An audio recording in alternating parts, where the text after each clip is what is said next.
Շնորհակալություն, հաջորդածը։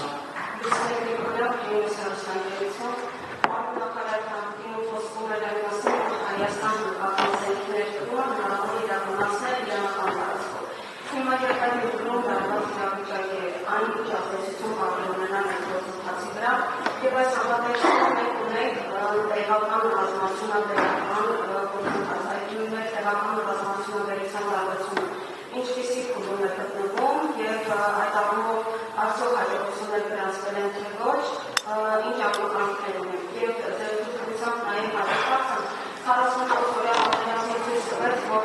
բանակի կառավարման հետ կապված մենք բավականին ուշ հանդիպենք ենք։ Հիմա երբ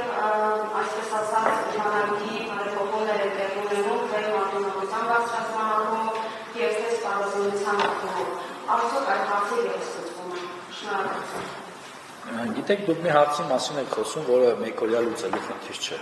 Սա երկարաժամկետ փոփոխությունների, բարեփոխումների արդյունքում կարող է ամբողջական փոփոխվել եւ ունենալ իր հետևանքները, բայց ասել, որ ոչինչ չի արվում, բնականաբար այդպես չէ, էական աշխատանք է կատարվել եւ էապես բարելավել է այս բացը։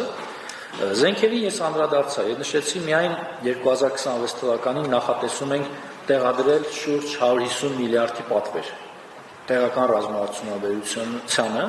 եւ սա գործող պայմանագրերին զուգահեռ էական ներարկում է այս ոլորտին, որպեսզի նրանք կարողանան զարգանալ ու շարունակական զարգանալ։ Եվ մյուսը հնդկական զենքերին է վերաբերում, կարծում եմ հիմա